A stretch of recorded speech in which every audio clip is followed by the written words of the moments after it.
இந்த வீடியோவில் நம்ம சுடிக்கு ஸ்கேலப் டிசைன் தான் வைக்க போகிறோம். அதுக்கு ஃபஸ்ட்டு லைனிங் கிளாத்தில் மேலே ஸ்கேலப் டிசைன் வச்சு ஸ்கேலப் டிசைன் ஓரத்தில் வந்து இப்படி சுற்றி வர ஒரு தையல் போட்டுக்குங்க. அதுக்கு அடுத்தது என்ன பண்ணணும் அப்படின்னா மெயின் கிளாத்து இப்படி உள்ளே வச்சு மேல் பக்கம் மேலே இருக்கிற மாதிரியும் அதுக்கு மேலே வந்து லைனிங் கிளாத்து வச்சுக்கணும். இந்த மாதிரி வச்சு நம்ம ஆல்ரெடி இங்கே தான் ஸ்டிச் பண்ணியிருக்கோம் பாருங்கள். இந்த மாதிரி வச்சு நீங்கள் துணி அந்த நகராமல் இருக்க பின் பண்ணிக்கங்க. பின் பண்ணிவிட்டு இப்போ வந்து நம்ம டிசைனில் உள் சைடு வந்து நம்ம இந்த மாதிரி ஸ்டிச்சிங் போட்டுகிட்டே வரலாம்.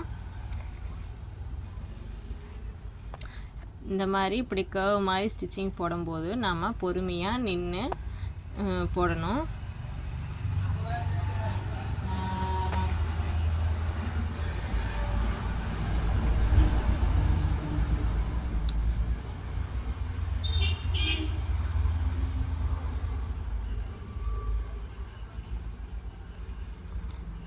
இந்த மாதிரி நம்ம ஸ்டிச் பண்ணும்போது குதிரையை தூக்கி விட்டு அந்த கர்வுக்கு கரெக்டாக வர்ற மாதிரி நம்ம ஸ்டிச்சிங் பண்ணிட்டு வாங்க. அப்படி பண்ணும்போது வந்தால் ஸ்டிச்சிங் வந்து நீட்டாக இருக்கும். நம்ம திருப்பி பார்க்கும்போது டிசைன் வந்து பர்ஃபெக்டாக வந்திருக்கும்.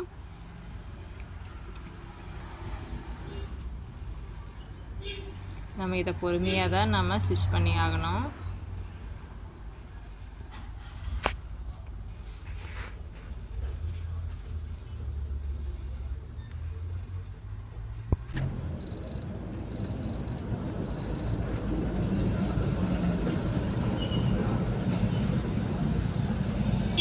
அவ்வளோதான், நம்ம ஸ்டிச் பண்ணியாச்சு.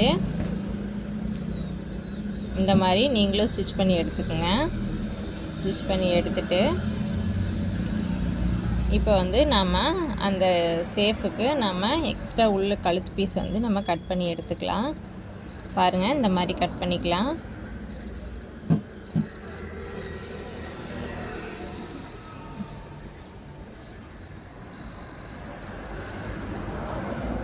இந்த மாதிரி கட் பண்ணி எடுத்துட்டு நம்ம அதுக்கப்புறமா நம்ம சிசர் கட் கொடுத்துக்கலாம். இந்த மாதிரி கர்வ்லேயே நீங்கள் கட் பண்ணிக்கங்க.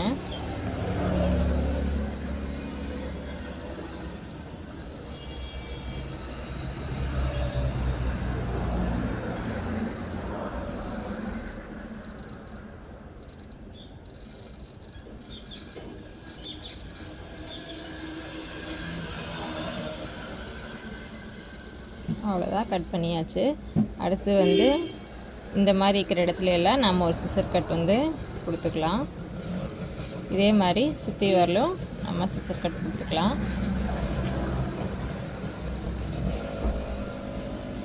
சிசர் கட் கொடுத்துட்டு அதுக்கப்புறம் நாம் திருப்பி பார்க்கலாம் எப்படி டிசைன் வந்திருக்குன்னு.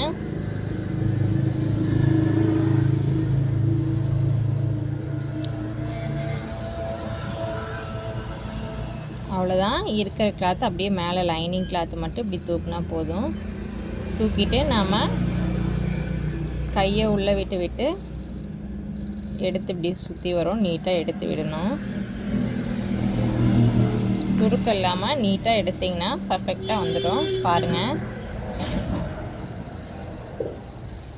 அவ்வளோதான். டிசைன் பாருங்கள். உங்களுக்கு பிடிச்சிருந்தா லைக் பண்ணுங்கள், கமெண்ட் பண்ணுங்கள், எப்படி இருக்குன்னு சொல்லுங்கள். தேங்க்யூ.